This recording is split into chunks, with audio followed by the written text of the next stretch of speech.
Assalamualaikum warahmatullahi taala wabarakatuh. Nama saya Ahmad Azli bin Hanif, Metrik 01518889. Saya akan menceritakan tentang Taubah, iaitu taubat.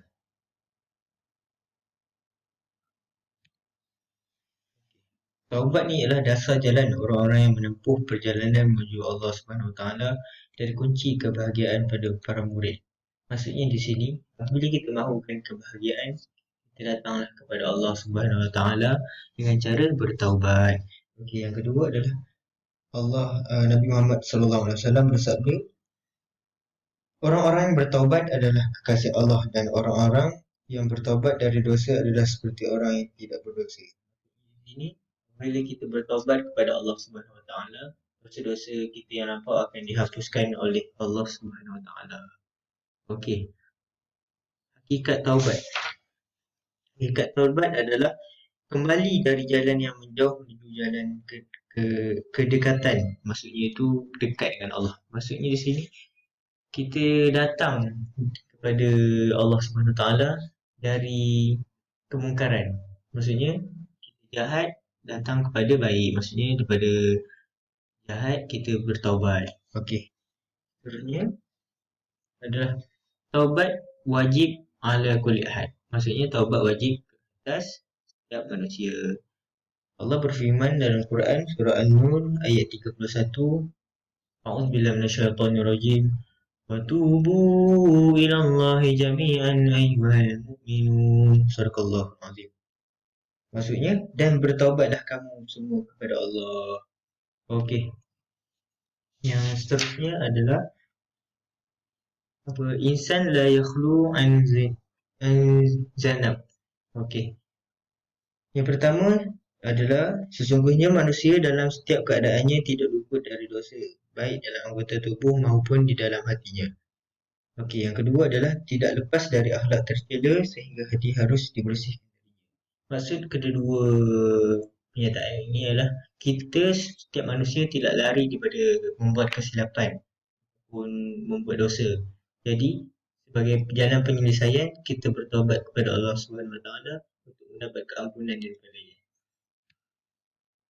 Seterusnya adalah qabul at-taubah.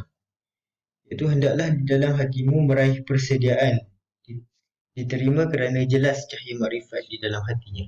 Yang kedua adalah ilaju taubah. Ilaju taubah penerangannya adalah dengan melepaskan ikatan menginjilkan dosa secara terus-menerus. Sebab sesungguhnya tidak ada yang menghalang seseorang hamba bertaubat dari perbuatan dosa kecuali meneruskan perbuatan dosa.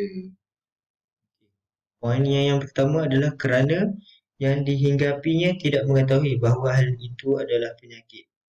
Yang kedua, kesan penyakit ini tidak akan disaksikan oleh manusia dan belum pernah mengalaminya. Maksudnya, balasan bagi orang-orang yang membuat dosa ni adalah pada hari kiamat nanti. Maksudnya, tidak ada siapa yang pernah merasa kecuali mati. Dah mati nanti akan ditanya oleh malaikat munkar nakir dan terus ikut timbang al-mizan. Jika berat kita ke pahala akan masuk ke syurga, jika berat kita di sebaliknya akan masuk ke neraka. Okey. Poin yang seterusnya yang ketiga adalah ia merupakan penyakit sukar yang tidak dapat disembuhkan oleh doktor. Ini memang tiada doktor ataupun ubat-ubatan yang moden yang boleh mengubati hati kita daripada tidak melakukan dosa. Oleh itu, kita sebagai manusia biasa ni sentiasa selalu bertaubat jika lepas melakukan dosa untuk jalan lebih selamat. Okey. Seterusnya ialah taubat dari dosa wajib dan penting. Poin yang pertama adalah bersuka cita dengannya dan membangga diri kerananya serta meyakini kemungkinan nikmat darinya. Yang kedua adalah meringkaskan bahawa Allah telah menutup dosanya. Ketiga adalah terang-terangan dan menampakkan dosa atau menyebut setelah melakukannya. Seterusnya saya akan menerangkan kepada anda semua tentang tajuk saya yang kedua, tajuk mazmumah iaitu hasad. adalah yang bermaksud dengki. Okey, sabda Rasulullah sallallahu alaihi wasallam bersabda, dengki iaitu iri hati dapat memakan kebaikan seperti api memakan kayu bakar. Maksudnya di sini, jika kita dengki dekat seseorang itu, habis semua kebaikan-kebaikan kita yang telah kita lakukan akan lenyap, akan terus hilang daripada buku amalan kita. Okey. Kedua, ketahuilah dengki itu haram, iaitu kamu menginginkan hilangnya kenikmatan yang ada pada orang lain atau kamu menginginkan turunnya musibah terhadap orang lain. Okey. Ayat ni, pernyataan ini menerangkan kepada kita adalah dengki itu haram. Di mana dengki itu apa dia nisbahkan kepada kita menginginkan kenikmatan terhadap seseorang itu hilang ataupun apa kita menginginkan turunnya musibah pada orang lain. Contohnya sebagai contoh, dia kawan kita ni accident hilang tangan. Kita suka benda tu. Maksudnya kita dengki, inilah yang dinamakan dengki. Terusnya,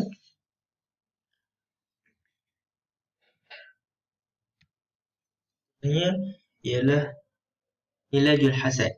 Okay, yang pertama, ketahuilah bahawa dengki adalah termasuk penyakit hati yang berat. Maksudnya apa hasad ni dia termasuk dalam salah satu penyakit dengki, penyakit hati yang sangat berat, sakit hati.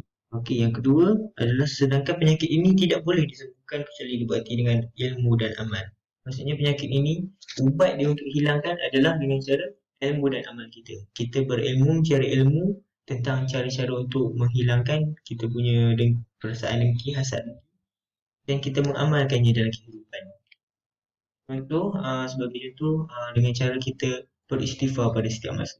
Allah akan bantu kita untuk kurangkan sifat hasad dengki itu dalam diri kita dan hapuskannya terus. Okey, yang seterusnya ada amma al-ilajul al-amali. Cara-cara untuk mengubati hasad dengki. Okey, caranya adalah seseorang mesti tahu hukum dengki dan kebalikannya, baik berupa perkataan dan perbuatannya. Maksudnya seseorang itu kena tahu apa maksud dengki, apa contoh dengki, apa perbuatan dengki itu. Dan jika kita tahu yang bahawa dengki itu adalah perbuatan yang sangat buruk yang dibenci oleh semua manusia. Yang kedua ialah memuji orang yang dia dengki kepadanya. Menampakkan keberadaan atas kurnia yang memiliki dan dia berlaku tawaduk kepadanya. Maksudnya, jika kita ada sifat dengki kepada orang, kita terus senyum padanya, kan? Itu menampakkan kegembiraan kita. Contoh macam kawan kita, oh dia kaya, dia mempunyai harta yang banyak. So, perlu kita jangan dengki. Jika kita ada perasaan dengki, kita senyum padanya, menunjukkan kegembiraan kepada dia. Ini adalah bagaimana kita nak menghilangkan hasad dengki.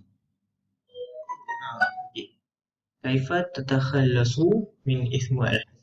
Yang cara yang pertama adalah janganlah kamu nampakkan kedengkian dengan kata-kata, anggota badan dan perbuatanmu yang bersifat disengaja. Maksudnya jangan kita tunjukkan betapa kita dengki pada dia. Kalau untuk cara ni kita nampak orang yang kita dengki tu kita larikan, kita jauhkan diri daripada dia. Okay, yang kedua adalah kamu mestilah membenci kesenangan dirimu atas lenyapnya anugerah Allah SWT dari salah seorang hambanya. Maksudnya, kita kena hilang, kita kena buang sifat kesenangan kita bila kita nampak orang yang lebih senang daripada kita. Contohnya, macam saya cakap tadi, jika orang tu senang, jadi harta banyak, okay, kita akan rasa simpat dengki, kita dia contoh dia ada banyak duit, sifat apa itu Allah tarik balik dia punya nikmat kekayaan itu, kita akan timbul rasa suka. Okay, perasaan suka itu yang kita perlu hapuskan. Di situ sampai di situ saja saya punya penerangan, harap dapat membantu sedikit sebanyak untuk kita amalkan bersama. Wallahu a'lam. Wassalamualaikum warahmatullahi taala wabarakatuh.